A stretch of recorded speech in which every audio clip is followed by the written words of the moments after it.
we do want to round out this first half of the program with a writer whose prose and poetry have appeared in a wide variety of print and online journals, including Sentence, the New York Quarterly, Columbia Poetry Review, and the Prose Poem Project. With Kathy Bergquist, he is the author of a field guide to gay and lesbian Chicago.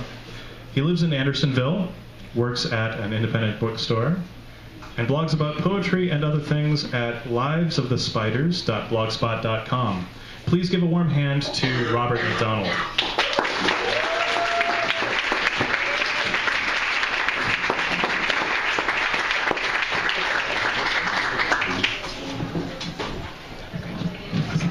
Hello. So yeah, I do blog at Lives of the Spiders, and I'm a little, you could say obsessed with spiders, but maybe like have a deep interest in spiders might be a little nicer way of putting it. So not long ago, well actually about a year ago, I was Googling some things and somehow came across a list of most common questions asked on the internet about spiders. And so this is just a collage poem using some of those most commonly asked questions about spiders. 13 questions about spiders. What is the jewel spider? What large spider has 3 yellow stripes? Are grass spiders bad? Do spiders come from grass? How do you say spider's web if you want to say it in French? Why do you open my mouth when I am sleeping? How tall is the biggest spider in the world? What do you call 2 spiders who just got married? Do spiders spin an endless silk? How long does a scorpion live with its parents? What does it mean when you dream about spiders? Are all the giant spiders in Canada now? Where is the little white mustache spider found? Little white mustache, I would assume, but do wolf spiders keep their eggs in the sun? What should I do about this spider in my house? So yeah, I keep thinking I'm done with spider poems, and then something happens. Like I was reading in a book recently that in the Middle Ages there was in the great houses of England you had your cooks and your maids and your footmen, but you also had somebody called the spider brusher. And the spider brusher's job was to brush spiders and critters off the lord or the lady as they were leaving the house.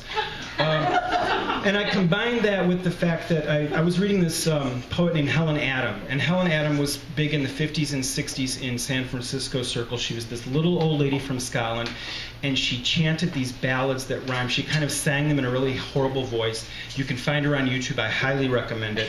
And I had decided I was going to write a ballad, something that rhymed in the matter of Helen Adam. And then I found out that there were spider brushers.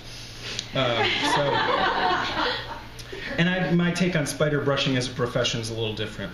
So this is for Helen Adam, and it's called The Ballad of the Spider Brusher's Son.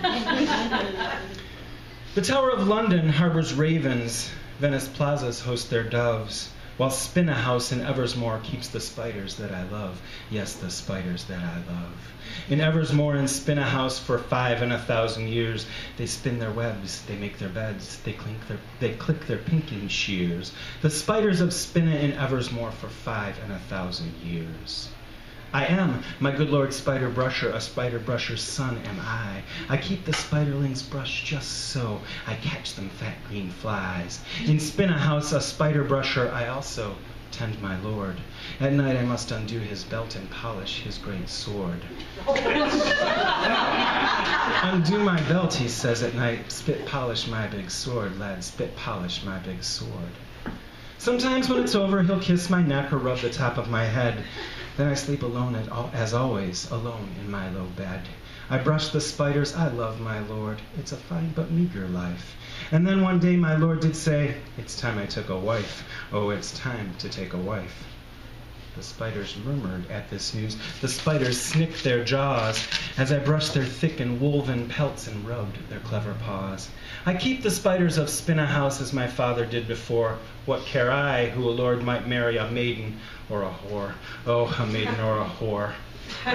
The spiders love their spider brusher. The spiders do my will. I suppose it's the law. A lord must marry but this is a bitter pill, yes, a dry and bitter pill. He came to me in my small room. My lord came where I slept. He raped me on my pallet, and he liked it when I wept. He said, when lads we do as lads, it was a little game. You're the servant, I'm the lord. In my place you do the same, boy. In my place you do the same. With that, he raised a silver knife. A silver knife came down. He stabbed me with that moon-sharp knife. I died. A soft, wet sound. Oh, my death, a soft, wet sound.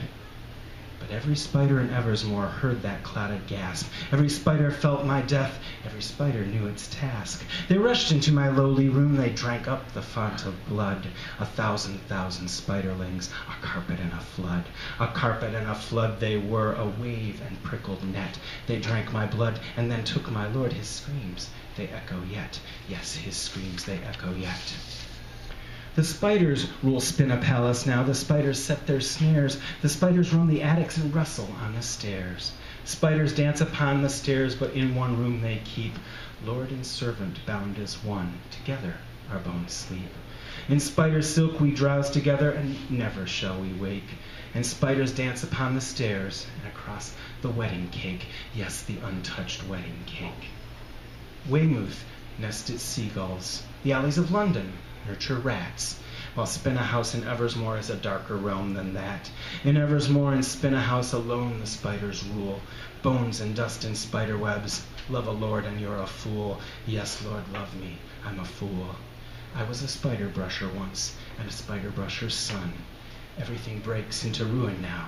My tale of woe is done.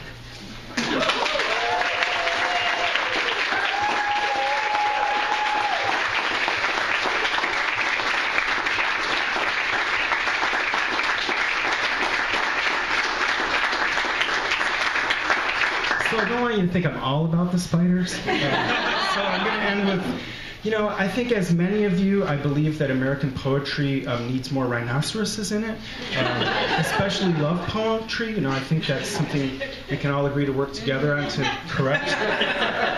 So this is the Great American Rhinoceros Poem.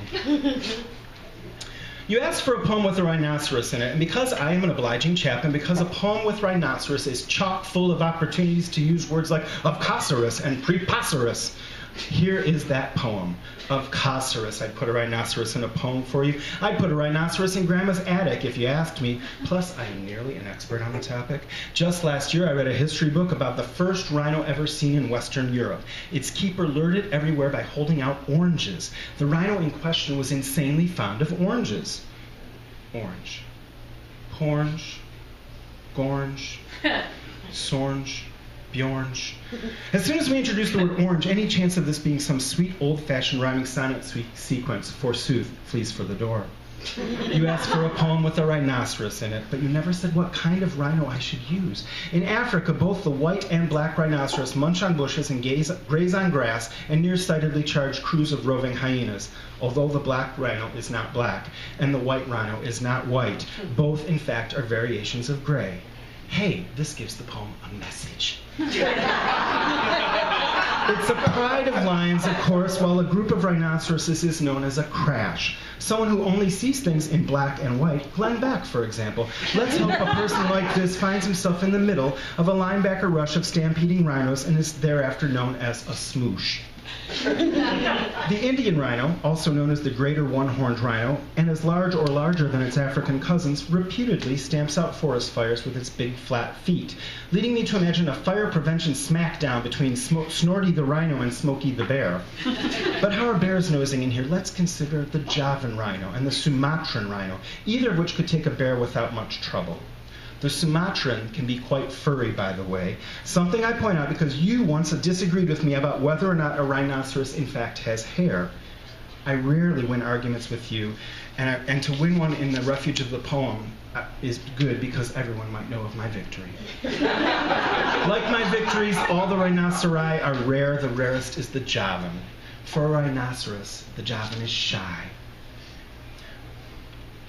A subspecies of Javan rhino was recently rediscovered in Vietnam. It was the Sasquatch of the region, known only by the footprints and poop and drunken sporadic sightings, until some National Geographic paparazzi snapped a definitive photo and proved that despite napalm, despite soldiers and hunters and loggers and fire, something that lumbering and awkward still snorts and eats and wallows in the world. It is hopeful, I think, and also sad. At most 8 to 10 Javan rhinoceroses shyly chew bamboo greenery in the hills of Vietnam. Rhinos are hunted for their horns. In the traditional Chinese medicine cabinet, a tincture of rhino horn is said to alleviate fever and convulsions. In a similar manner, sleeping in your bed helps prevent insomnia, and kissing your neck aids the digestion.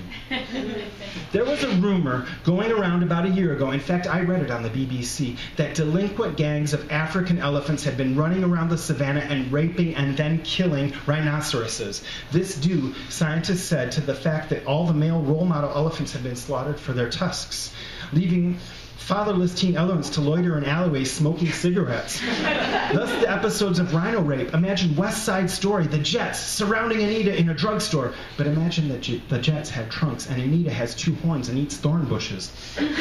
Fortunately, this report turns out to be quite the exaggeration, possibly stemming from a couple of YouTube videos that show a young elephant mounting a rhinoceros. Google it if you don't believe me. Keywords hot pachyderm on pachyderm action. Here's a fact for you. Pachyderm is most often used as a synonym for elephant, but the word also means thick-skinned.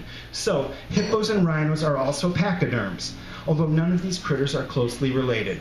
An elephant doing a rhino is more like a sheep making love with, say, a pig, than a horse having carnal knowledge of a zebra. I risk political incorrectness here, and say, having, in the interest of science, closely viewed the YouTube footage. It does not look like rape. The rhino in question seems about as concerned with the elephant humping on its nether regions as a black lab on the doggy beach when the little neighborhood mutt pulls out its lipstick of a penis and hippie hips on the larger dog, all the while sporting a look that says, "This is weird. I'm not sure why my back legs are moving like that, but I can't seem to stop."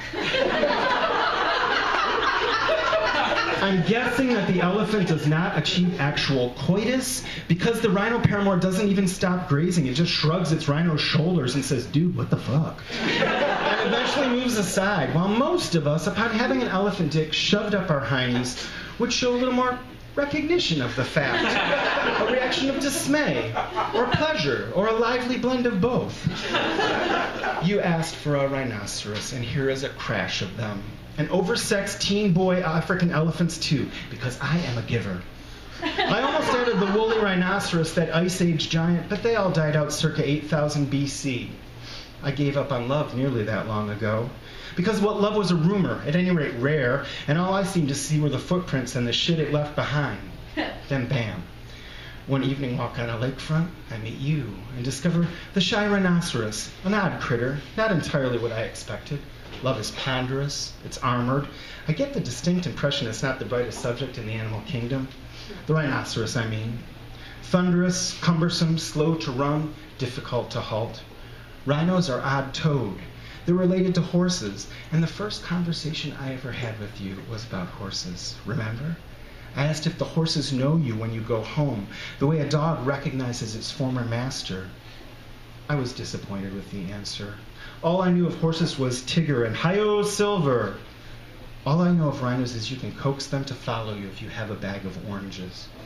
I am thin-skinned, but like the Javan rhino, I possess a sparse coat of hair. And love? What will become of the last shy rhinoceros left in the distant hills of Vietnam? And love? It's tough, like a rhinoceros. If a rhinoceros is hungry and no oranges are handy, it just nubs its gibberty lips around a thorn bush and chews. I only know a few facts about love. Something that lumbering and awkward and wonderful still snorts and dines and wallows in the world. It's hopeful, I think. And love? It'll chase the jackals away. Love? My wonder, my rarity, my rough beast. I'll share my box of clementines with you. Thank you very much.